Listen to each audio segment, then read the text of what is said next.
Today, we're going to talk about 10 fake foods that you will never buy again once you find out what I'm going to talk about. All right, the first one is fake steak. Now, what's interesting is certain restaurants, caterers use pieces of meat that have been glued together with something called meat glue. And that glue is called transglutaminase. Now, a couple problems with this glue. They have to rehandle the meat, so there's increased risk of adding more bacteria to the meat. And they don't have to actually tell you the process of how they make this glue. Originally, it came from blood plasma from either a cow or a pig, and then they combined that with certain things like bacteria. And then they evolved to just fermenting a bacteria to make these enzymes to make this glue. But the problem is all of this is not very transparent. You don't really know how they're making it. Eating anywhere where there's bulk filet mignon, you might want to ask them if they use meat glue. All right, number two, Parmesan cheese. Now, unfortunately, most Parmesan cheese doesn't come from Parma, Italy, which I could just imagine having that authentic Parmesan cheese from that city is just amazing. But unfortunately, especially in the US, you're going to get a different version of that cheese that is made with different ingredients. It's usually a mixture of cheap cheeses like cheddar cheese or powdered mozzarella cheese with added cellulose and a mold inhibitor. And what's even worse is the FDA makes it legal to sell this fake Parmesan cheese.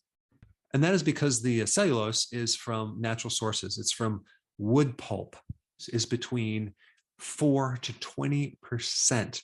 So that's like 1/5 of the product is wood. So it's definitely a way for companies to make more money with cheaper ingredients. All right, next one is crab sticks, okay? They called it the hot dog of the sea.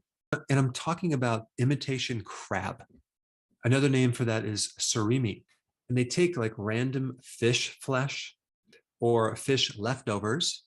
And of course, they add some starch, whether it's from potato, wheat, corn, tapioca, and they mix that in there as well with some MSG to add as a flavor enhancer.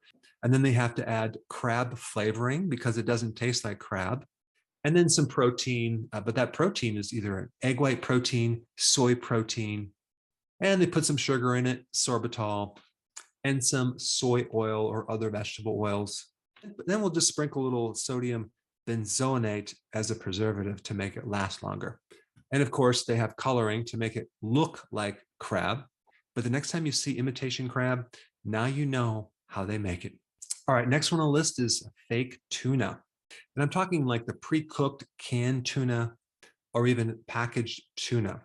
One company that did some investigation into this found that 21% of the companies they found did not contain actual tuna. It was actually mislabeled. So instead of having tuna, they had some other fish called escula. Escula is known as butterfish or oilfish, and it was banned in Japan from 1977 because they said it was too toxic. And they even have a name for it. It's called X-lax fish because of the side effect, diarrhea or anal leakage.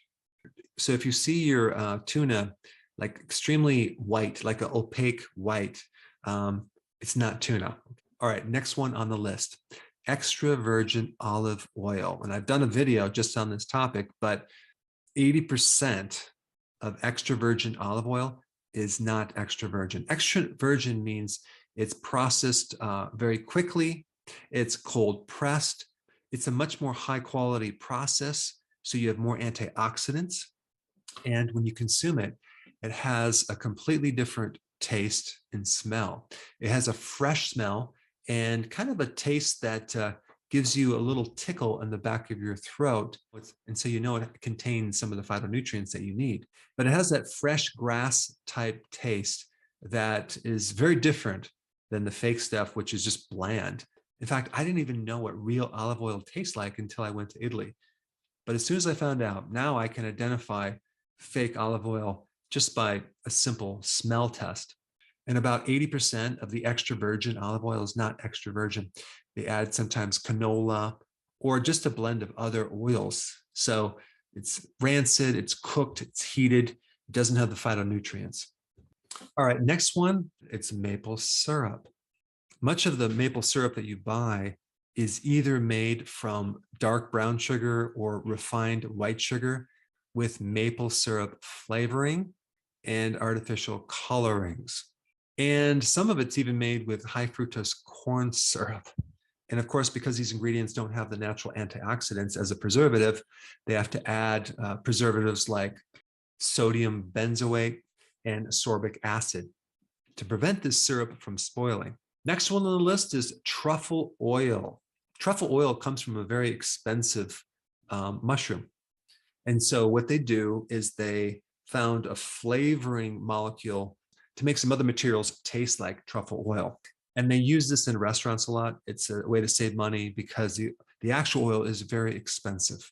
All right, next one is the powdered instant coffee. Some of the blended ingredients include cereal, caramel, starch, malt, and figs.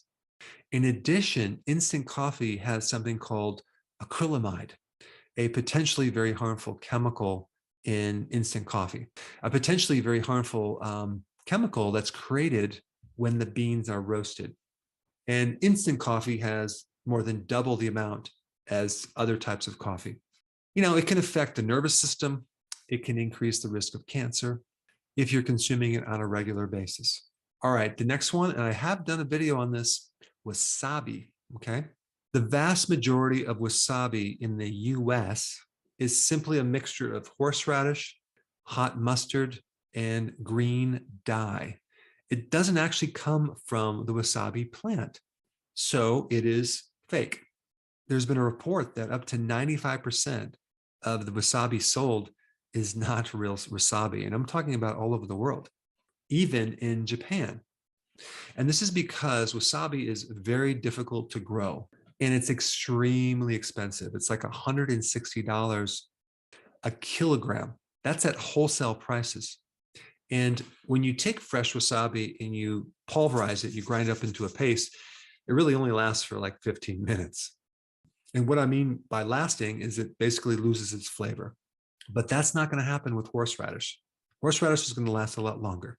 And the last one is commercial guacamole.